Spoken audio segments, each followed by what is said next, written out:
What's up YouTube? So in today's video, I want to talk about a new topic I haven't talked about on this channel before, and that is the Delta footprint chart. When looking at a footprint chart, we are analyzing the transaction between buyers and sellers. And at certain times during these transactions, we watch for different clues and patterns that repeat over time to gain an edge in our trading. But many of you may already know that. And one of my favorite edges recently has been looking for absorption. And the number one way to spot this absorption is through the Delta footprint chart. Now, many different traders define and spot absorption in many different ways.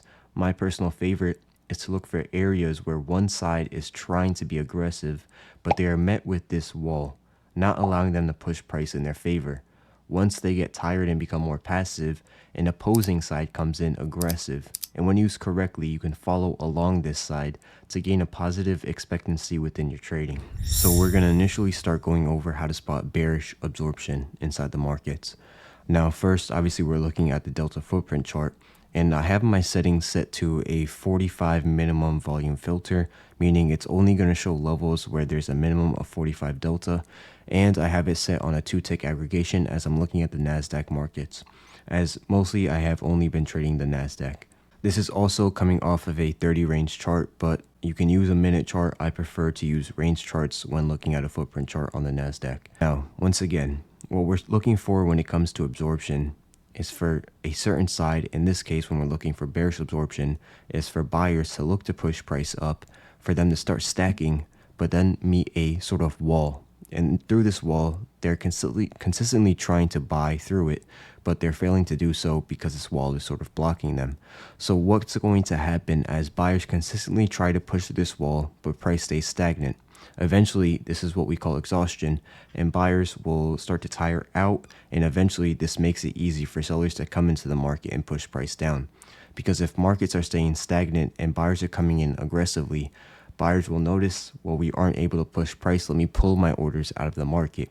And once buyers pull their orders out of the market, sellers may notice this and try to come into the markets more aggressively.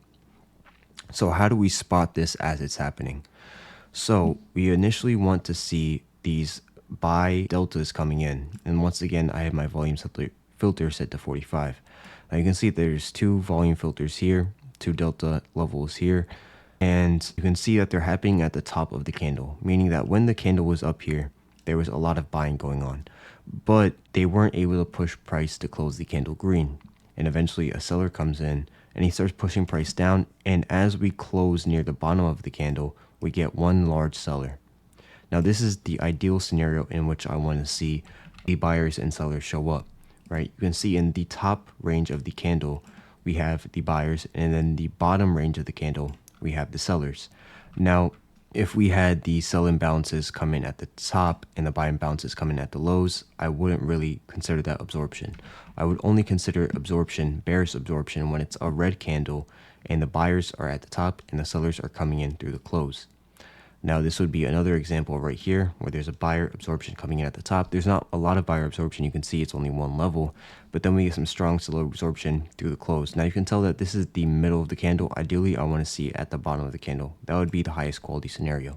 Now, we also need to see at least 2 levels on one of the sides. So it can either be 2 price levels on the seller side of them coming in aggressively to close the candle, or it can be in terms of the buyers unable to push on 2 levels. They come in aggressive, but they're unable to push up. Now we see that the seller aggressiveness, and that's our 2 sides in this candle, which made it valid. And then we see the 2 levels of buyer absorption in this candle, which made it valid, even though there was only 1 aggressive seller level. Now this is the most ideal scenario of absorption I would like to see. You can see the amount of buyer absorption going on at the top of the candle. When price was up here, this is what the price action looked like if we were going to use maybe a tick chart, right? Price goes up, it meets a wall. Goes up to test it, meets a wall. Goes up, maybe it breaks that wall, but then it meets a new wall, right? It goes back down. Once again, it goes like this, meets a new wall up here. Boom, boom, boom, boom, boom, boom, boom, boom, boom, boom, boom, boom, boom, boom. Eventually, this is very stagnant price action. And then we get these sellers that come in and it starts pushing price down. And then eventually price closes the candle very quickly to the close. Why? Because these sellers came in super aggressive. So when you see this on a chart, there's possible chances of a continuation downwards. You can see the amount of sellers that came in near the close of the candle. That's what we want to see. We don't want to see these sellers come in at the top. We actually want to see the buyers absorption come in at the top so that there's potential to trap these buyers, and then there's confirmation of sellers showing up in the markets. And then this would just be another example, once again, small little buyer absorption, but very aggressive seller absorption from the sort of top middle of the candle, but then also at the close of the candle. Now here's the opposite scenario of what we're looking for in bullish absorption, right? It's just the opposite case. We want to see a green candle with the seller absorption going on the bottom of the candle. And then as we close through the close of the green candle, we want to see aggressive buyers. And so once again, we need two price levels of either side. In this scenario, we see two buyer aggression and two seller absorption. Now, in terms of these two scenarios right here, I actually favor this candle a lot more.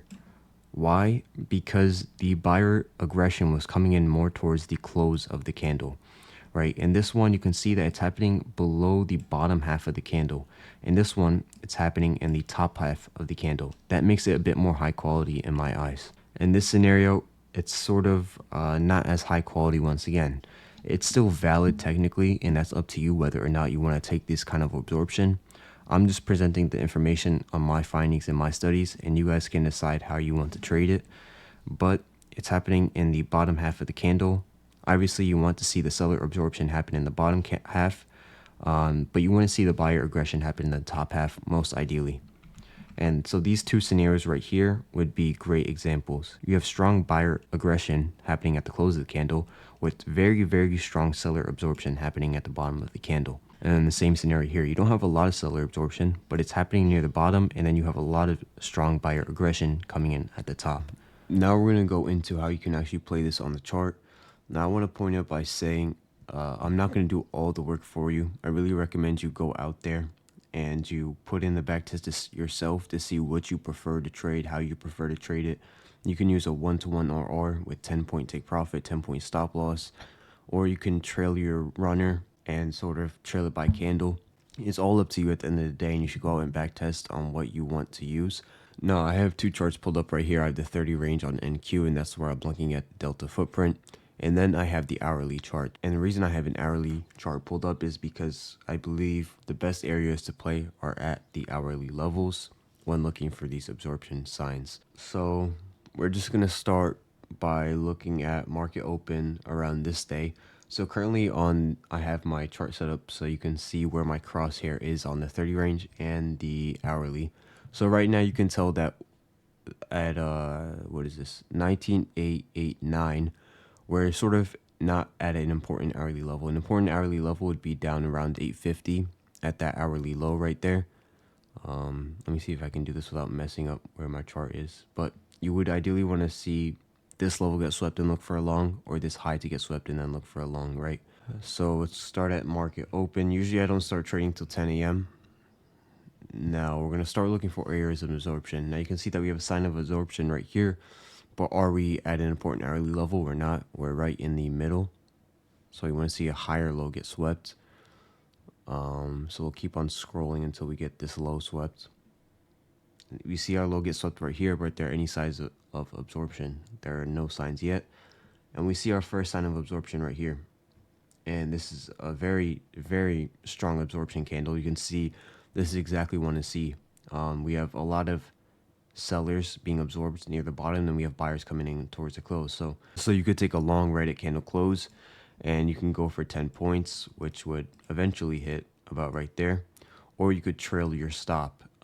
As the candles move up, you put your stop under each candle. So once this price starts moving away from you, maybe on this candle, you could put your stop right here. Or you could wait until price moves up even more.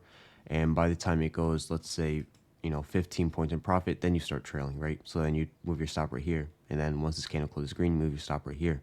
Or I'm sorry, once this candle closes green, you move your stop right here. Once the candle closes green, you move your stop right here. So that was a very good quality play. Let's see if when we break that low, if another sign of absorption would come in. So we just break the low right there, and you can see we don't really have any absorption.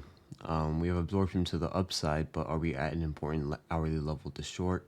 In my opinion, This isn't an important hourly level, so I wouldn't really take anything there. So let's just keep on going. This is towards market close.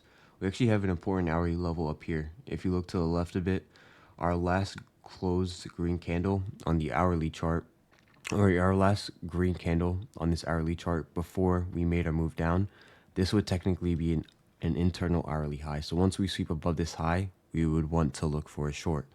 So let's go back to the chart, right? So we're going to look to sweep that high. And as we sweep that high, we're going to look for absorption. So we haven't swept the high yet. Now we sweep this high on this candle. So this could be a short or good short because we just broke an hourly internal high. So you could go for 10 points, or once again, you could trail your stop. So let's see if 10 points hits. And obviously 10 points hits. And once again, once it goes 15 points in profit, then you can start trailing your stop. So once this candle closes red, you put your stop up here. And once this candle closes red, you put your stop up here. And then you would get 16 points out of 5 points on this play. So you can see we're about to break a low here, but we're not at market open, so we don't get any signs of absorption. There's really no market participants in the market. So we're going to watch for an hourly high to get swept right here, and an hourly high gets swept right here. You can see that we have another setup, right? We sweep this high pretty nicely, and then you can take the short at this candle once again. Why? Because we have the buyer absorption followed by sellers coming in aggressively. And then boom, you get 17.75 points. If you were to trail the runner, you would have got stopped about right here for 3.75 points. So like I said, you can go for a 1-to-1 R. That can be 15 points, that can be 10 points, that can even be 5 points. It's honestly up to you. So at market open here, you can see we swept below an hourly low right here, but no absorption shows up, so we're gonna ignore that.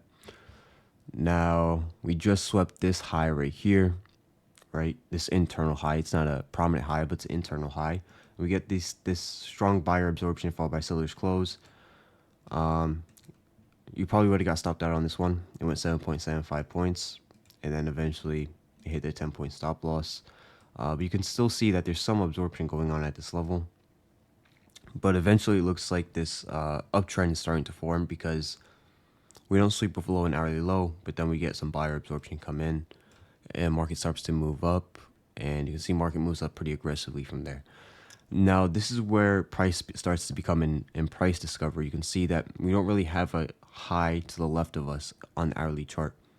So shorting becomes very, very difficult. You know, it's something that you should probably stay away from when price is going into price discovery like this, where it's just going parabolic up. This price action is probably best to just sit out. I wouldn't really recommend it unless you maybe get something like where price comes down, it sweeps below this low. You can use maybe a shorter time frame low, and let's say we get strong absorption, then you can take it back up. Personally, I think it's best to just sit out and wait for a better opportunity to present itself. Now we're gonna go into the new market open. If we can get a long below that hourly low right there, that would be great, right? Ideally, this would have been the long right here. You can see we got the seller absorption, but there's no buyers coming through. Now this would have been a great long if a buyer showed up because we just swept the hourly low, but nothing showed up. Now once again, we broke below that hourly low, so this could be a great long right here, right? Strong seller absorption, strong buyers coming in through close. You would take your long right here, and you would get 10 points, and then you can start trailing your stop once it goes 15 points in profits. Right, so 15 points right there. You would start trailing your stop. So once this candle closes green, your new stop is right here. Once this candle closes green, your new stop is right here. And once this candle closes green, it's the new highest green closing candle. So your stop would go move up all the way up here. Doesn't look like it would hit during any of this time. Maybe this would have hit, just depending on how you play this. I want to leave it up to you guys. You know, you go out and back test and decide what you want to do, if you want to go for 10 or trail that stop. But anyways, I think that's a good amount of examples for you guys to understand.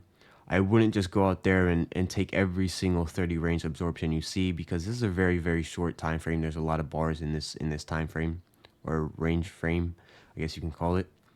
And you're going to see a lot of low quality setups. So that's why we add in the 60-minute chart and we add in those hourly levels to make the qualities a bit more high, a bit more better, and usually they'll work out for some more points. But at the end of the day, it's up to you to go out there and decide and backtest, decide what works best for you. So that's all I have for today's video.